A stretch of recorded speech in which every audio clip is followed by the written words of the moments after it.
Everybody is asking me these days, how do you make $10,000 a month playing poker? And I'm going to say something fairly controversial right off the start. It's not easy. For some reason, a lot of the advice being given out there these days, especially to poker beginners, is still trying to sell a dream, a get-rich-quick scheme. And unfortunately, that's just nowhere near the truth in today's modern poker games. However, I am going to give you 3 simple tips in this video that if you follow this advice, if you are ready to put in the work, both at the tables and away from the tables, and follow this advice to a T, then there is still good money to be made in poker these days for somebody who has the work ethic, the discipline, and the perseverance to get through the rough times in this game. And I'm going to talk about that at the end, by the way. So guys, buckle up, get ready to take some notes. If you want to make real money in today's games, I'm going to show you how to do that right now. All right, guys, so the first thing you need to know is you need to play in easy poker games. There is utterly no point in learning advanced theory, strategy. In fact, I've got 500 other videos on this channel showing you how to play your ace king, your pocket aces, and 99% of the other poker videos and books that are produced these days also talk about that, but none of them, for some reason, talk about this crucial aspect of the game, and that is choosing who you play against. Guys, simple analogy here. If you wanted to win at basketball, would you go challenge LeBron James? Of course not. That would be really foolish. Instead, you would go find the 8-year-old kid down the street who's just learning how to play basketball, because then you're going to have a much better chance to win. And the exact same principle applies in poker. And so there's 2 basic rules that I have. Number 1, only play at poker sites or poker rooms, if you're playing live poker, that allow you to game select. Now, what do I mean by game selection? I mean being able to choose what poker games you play in and also what seat you get to choose in that game. Guys, your results at the poker table are always going to be directly correlated to who you choose to play against. So as I always say, choose wisely. If you're playing on an online poker site, for example, that has anonymous names, I would not play there. If you play on a poker site that won't allow you to choose your seat at the table, I would not play at that poker site. Guys, poker is not a game of bingo. This is not pure gambling. Let's just get in there and see if we can get lucky. That's what a lot of poker sites would like you to do, because that keeps the money flowing for them. But for you, as a serious poker player watching a video like this who wants to make real money in this game, you have to be more selective about the games you choose to play in. So the biggest rule by far for me is that there is always at least one clear recreational poker player in any game that I choose to play in, or I leave. It's that simple. So if you're playing online poker and you use a HUD, for example, and I'll include the HUD that I use in the description below, I look for players that are playing 40% or more of their hands. That's the VPIP stat on your HUD. Guys, make no mistake, this is the #1 key to your success in poker. If you do not choose wisely which poker games you decide to play in, you are not going to win. Now, a lot of people ask me though, but Nathan, how do you judge the quality of the games? Well, guys, you need to understand that you don't actually need to play in the poker game to be able to see what kind of players are in that game. This is a big misconception that a lot of people have. You can download any poker site, any poker app, or you can go to the casino and you can simply watch with your own eyes what's going on. So what am I looking for? Well, like I just said, I'm looking for players that are playing 40% or more of their hands. I'm looking for players who are limping a lot. That means just calling the blind pre-flop. I'm looking for players who are calling down with a lot of bad hands, chasing every draw. I think you've probably seen these players before. These are the fish, these are the recreational poker players, and that's where you're going to make the money from in this game. Guys, bottom line, always remember, because so many people get this twisted these days, the poker sites and the poker rooms, they need you. You don't need them. There are hundreds, thousands of poker sites, poker apps, and poker rooms out there, and they are all competing for you to become a customer at their site. And always remember that, guys, you are a customer at their site. You're paying what we call the rake, which is a fixed price to play in each poker game, and they're making money off you. So you as the customer need to choose wisely. You need to make sure you're playing in the right poker games. All right, let's move on to tip number 2 to make $10,000 a month playing poker, and that is to play consistently, and I would highly recommend 1 hour per day. Guys, I'm just gonna say right off the top, if you cannot commit to playing poker for 1 hour per day, there is 0% chance that you are ever going to make $10,000 or more a month playing this game. You're gonna notice something very, very quickly when you start playing poker seriously. The people who are making the most money, they're always seemingly at the poker tables. I've talked about in these videos before that when I was first getting my start in this game nearly 20 years ago as a professional, I was literally playing around the clock in online poker. I got reported as a bot countless times. I had to prove that I was an actual real human because a lot of people could not believe that somebody could play this amount of poker. But the reason I was doing that, guys, is because I was still working a job at that time, and I had made it an absolute goal of mine that I was going to quit that job after a year and go full-time pro in this game, which I eventually did do. I've been traveling the world for over 10 years now. I've written 3 books on this game, and overall this game has been very good to me. But guys, I didn't get there by half-assing it. And that's what a lot of people do not understand these days, is that you only make money with poker when you're playing it. You don't make money, guys, when you're watching videos on the internet about poker, when you're talking about it on a Reddit or a Facebook group or something like that. And I want to say there's nothing wrong with that. You absolutely should be studying your hands. You should be talking about poker with other players, learning from good players. But guys, we need to remember the bread and butter of this game is playing. It's putting in those hard, long hours at the poker tables, even when you don't feel like it. And that is the #1 way that you're going to achieve real long-term success in this game. So guys, my rule of thumb is to play 1 hour every single night, assuming you have a full-time job, or maybe you're a full-time student right now. Everybody who's serious about the game of poker can find that. If you're currently spending that 1 hour playing PlayStation, playing video games online, on Twitter, Reddit, any social media of that sort, or watching some Netflix or something like that, guys, you're gonna have to cut that out. If you're really truly serious about making $10,000 a month or more playing poker, you're going to have to make this game a priority in your life. And this might be a little bit controversial as well, but I'm gonna say just play all day on weekends. That's actually what I used to do when I actually had a job. I actually quit around 17 years ago. It's crazy to me, but back then, you know, I worked a 9 to 5, Monday through Friday, like a lot of people do, and on the weekends, I would simply play all day. Guys, bottom line, if you truly want to get ahead in this game, you need to put in this kind of effort at the tables. Anybody who is serious about making $10,000 a month playing poker can find 1 hour per day to go and achieve that. All right, guys, let's move on to thing number 3 now to make $10,000 a month playing poker, and that is to move up when you have the right bankroll. Guys, the biggest mistake that people make, and trust me, I made it for many, many years, is staying small in this game. It is playing in small or micro stakes games, and I gotta tell you from a lot of experience that you are very, very unlikely to make $10,000 a month or more playing in these games. It's not impossible. There's a lot of people that play a $1, $2 cash game in the casino, for example, that some of the best players definitely could be making 10K a month in that game. And if you're able to multi-table online poker games, you're playing a $100, $200 buy-in, it certainly is conceivable as well for really good players. But guys, you need to remember that all of the real money in poker is at mid and high stakes. And I'm really talking about games with a $200,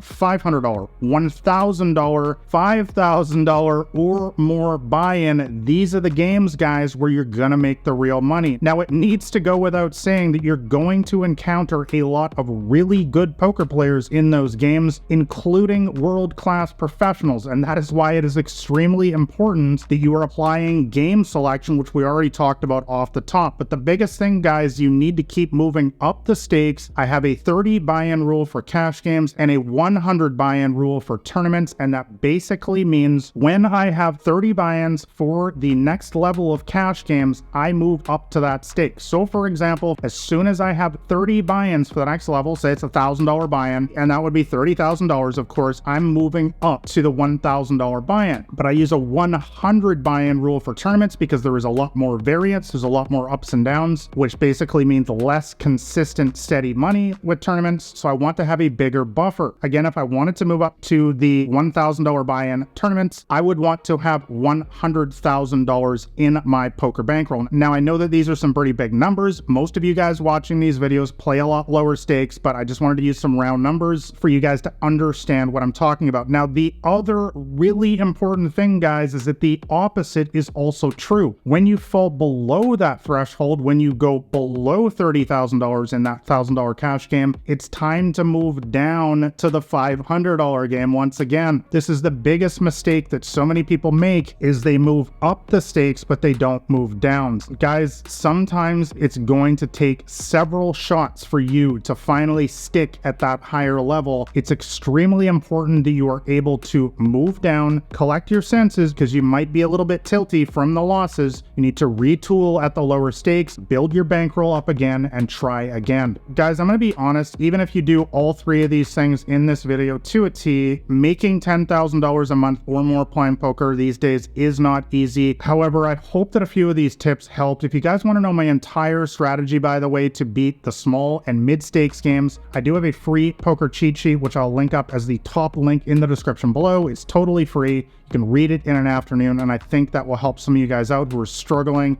especially in small stakes games. And also like and subscribe if you found this video helpful. All right, thanks a lot for watching, guys. I hope this one helped. This has been Nathan Williams with blackcrane79.com.